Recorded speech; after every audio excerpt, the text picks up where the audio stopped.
Hello, BookTube. Welcome to Lizzie Faye Loves Books. I'm Elizabeth, and it's Friday, so it's time for Friday Reads.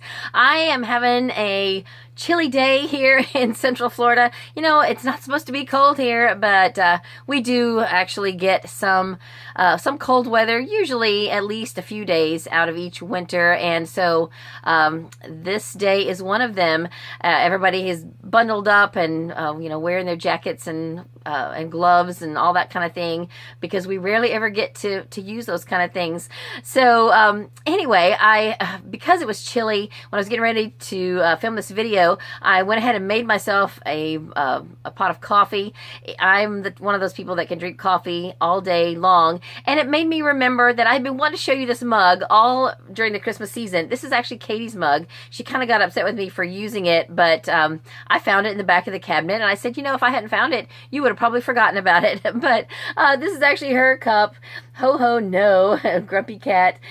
We love Grumpy Cat here. We have a house full of cats. A couple of them are kind of grumpy, but Grumpy Cat's adorable. So I wanted to show you that.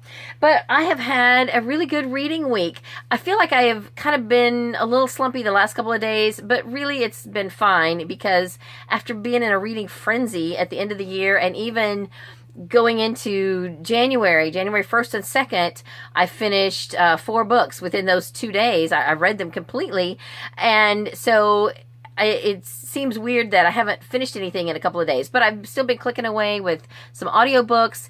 And so since my last Friday Reads, I finished 10 books. 6 of them I finished on December 31st. So I already talked about those in my wrap up yesterday. And the books that I finished, January 1st and 2nd, were all super short, and I want to tell you about them. So where did the first one go? I've already filmed this once and it was just too long, so I deleted it and I'm starting over. I want my video to be as short as these books are right here. This was the first print book that I read, A Short Guide to a Happy Life by Anna Quinlan. Just really good reminders about living your life and enjoying it, and not being, it cautions you not to get so busy working towards goals that you forget to actually live your life.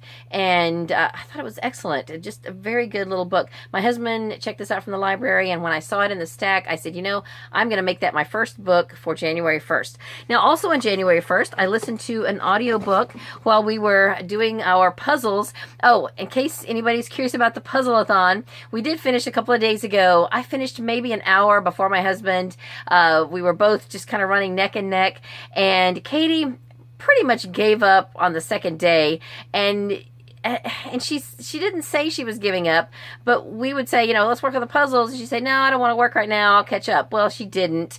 A couple of times she worked without us to try to catch up, but then she got really discouraged. She kept spilling drinks, Cokes and stuff on her puzzle, and she just got frustrated with that, put that puzzle back in the box after it dried, and got out a different puzzle, and started over, and still didn't really want to work on it that much. And so anyway, we weren't going to wait for her. So it kind of came down to my husband and myself, and we were pretty close, almost a tie. So now I'm working on her puzzle, and I've made some pretty good headway on her puzzle, and she doesn't care. It didn't hold her attention. It's just not electronic enough, I suppose. I was excited that she wanted to do it to begin with. She does enjoy playing games.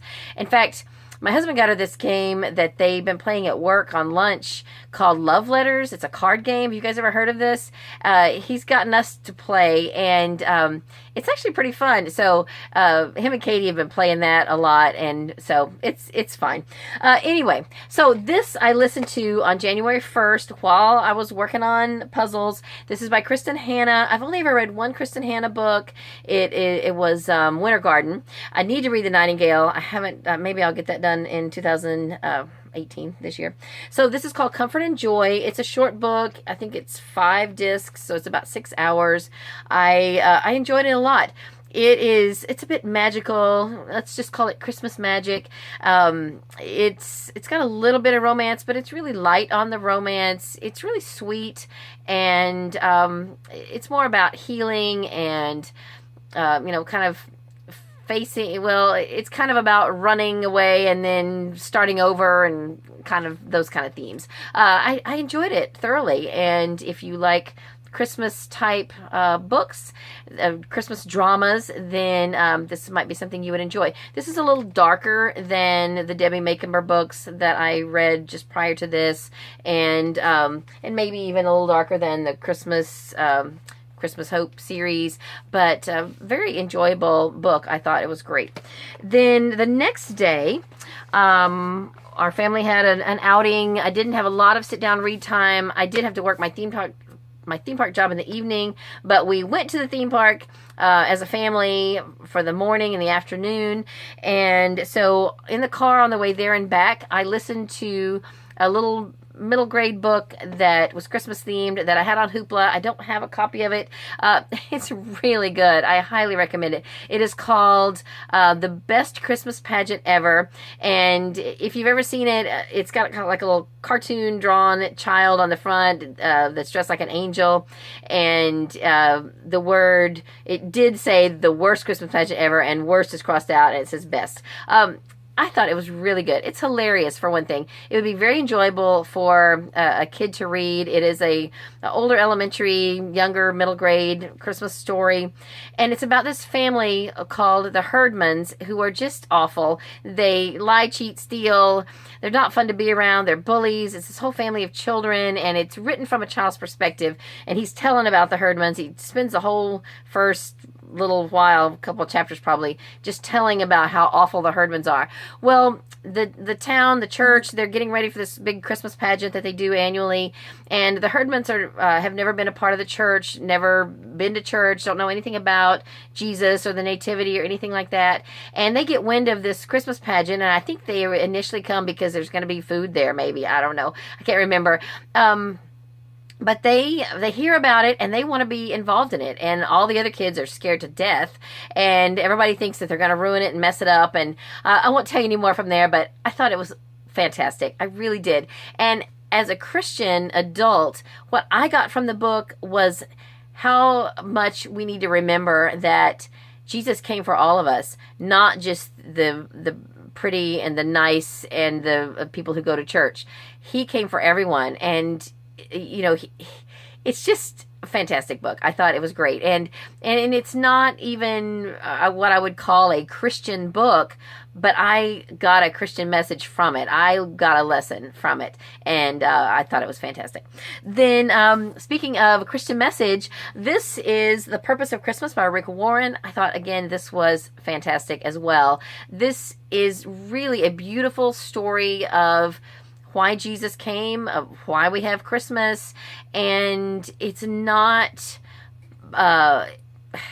pushed on you. It's not, I don't know what I want to say. I think that even if you have no interest in Christianity at all, or if you're just curious about what we believe and why, then this is, I would recommend this book.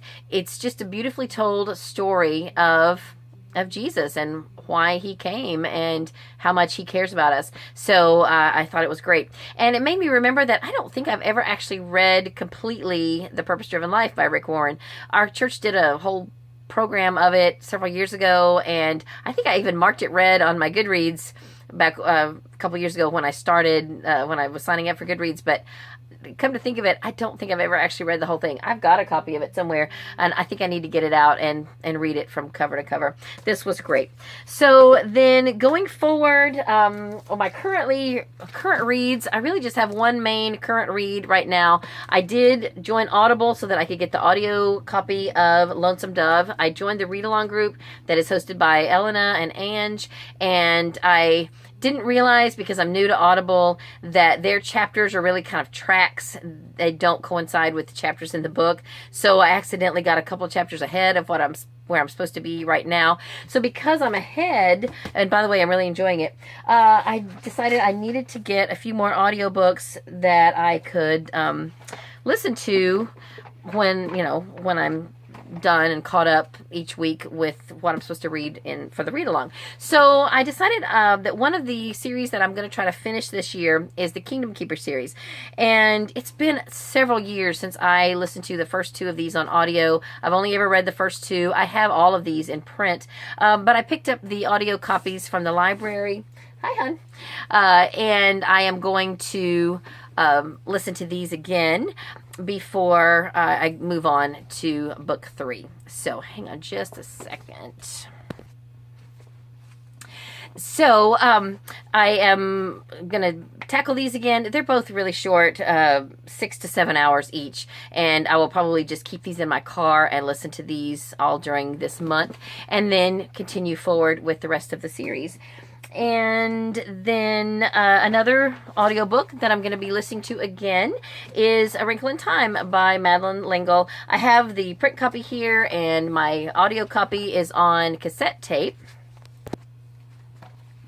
Sorry about that. My daughter came in here, and it's Emily, and she is sitting here, and I'm always a little self-conscious about filming in front of my kids, but anyway, here we go. So Laura from Mom to Triplets 04 is reading this. It's on her 50 before 50 challenge, and she asked in a video not too long ago if anybody wanted to read it with her, and I thought it would be fun to reread it before seeing the movie. So this is another book that I will read again. And I guess that's it for now. I've got several videos planned that are coming up soon, and I need to show you what bookish items and books that I got for Christmas and stuff like that. And as then I'm working on my goals, and I need to let you know what I accomplished in 2017, my lists of 17, Project 17 and 17, and things like that. So I hope to have some of those up and uploaded very soon. So I guess that's all I have for this Friday Reads video. Let me know what you're reading this weekend, and I hope you're having a warm and pleasant weekend. So that's all I have. I hope you're having a great day. Read a good book, and God bless you.